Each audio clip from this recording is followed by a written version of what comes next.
Cette proximité avec Joe Biden, elle est un peu naturelle parce qu'il dégage une empathie très forte vis-à-vis des gens.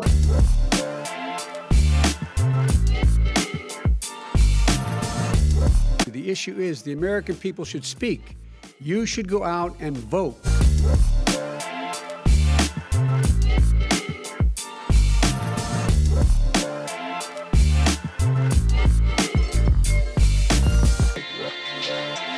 C'est vrai que c'est un phénomène assez extraordinaire qu'on n'a jamais connu en politique américaine. Cet homme-là a été élu pour la première fois au Sénat en 1972. Il n'a pas 30 ans, c'est le plus jeune sénateur des États-Unis.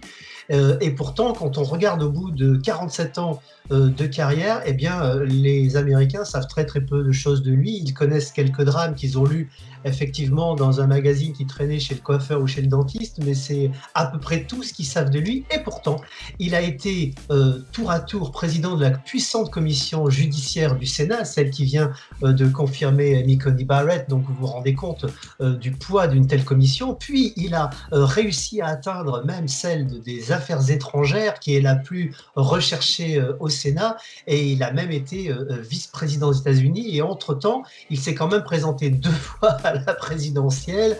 Eh bien, regardez cette campagne que nous avons en 2020. De quoi est-ce qu'on parle toute la journée? On parle de Trump et de la Covid, de Trump et de la Covid, et on a l'impression que Biden n'est même pas dans la campagne, et quand on en arrive à parler du ticket Biden-Harris, c'est pour signaler qu'il y a une femme dans le ticket, et peut-être qu'elle pourrait devenir président des États-Unis.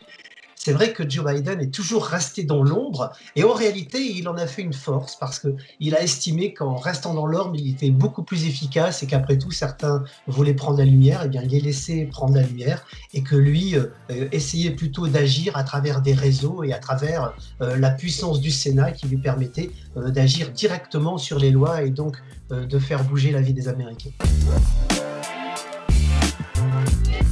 Alors, quand on écoute les Américains aujourd'hui, et pas seulement les démocrates, les républicains partagent assez largement cette idée-là. C'est vrai que Joe Biden apparaît comme le bon gars.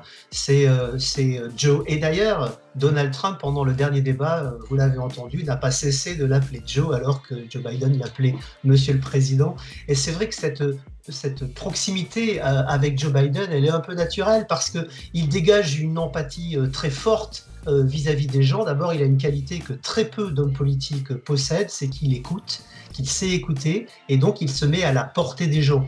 On l'a vu dans un meeting, par exemple, prendre le temps de s'arrêter avec un jeune garçon qui souffrait d'un bégaiement, trouble dont a souffert très lourdement Joe Biden dans sa jeunesse. Et c'est vrai qu'il a traversé aussi des épreuves absolument terribles, puisqu'en 72, quand il devient un des hommes les plus puissants des États-Unis, 1 mois et demi après, il perd à la fois sa femme et sa petite fille de 13 mois. Il a ensuite lui-même traversé des épreuves puisqu'il a eu un double anévrisme où il a été à l'article de la mort, puisqu'on lui a même donné le dernier sacrement, et ça l'a tenu ensuite pendant 1 an éloigné de ses activités au Sénat. Et puis il a fini par perdre un autre fils, un autre enfant, son fils Beau. Tout cela, ça donne un côté terriblement humain, parce que quelqu'un qui a traversé autant d'épreuves et qui s'en est relevé, en réalité comprend des gens qui disent « je souffre ». C'est le champion du monde de la gaffe, en réalité, à tel point que le magazine Time lui avait créé une catégorie gaffe Biden, et qu'aux États-Unis, il y a le mot Bidenism, les bidénismes, pour définir toutes les gaffes de Biden.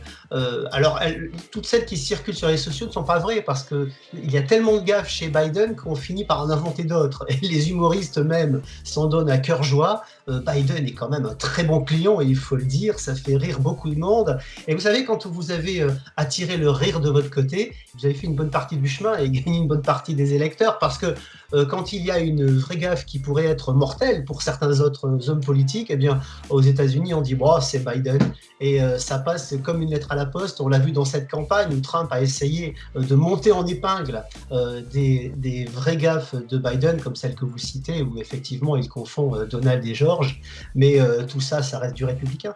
What kind of country we're going to be? 4 more years of George. Not George. What a mess.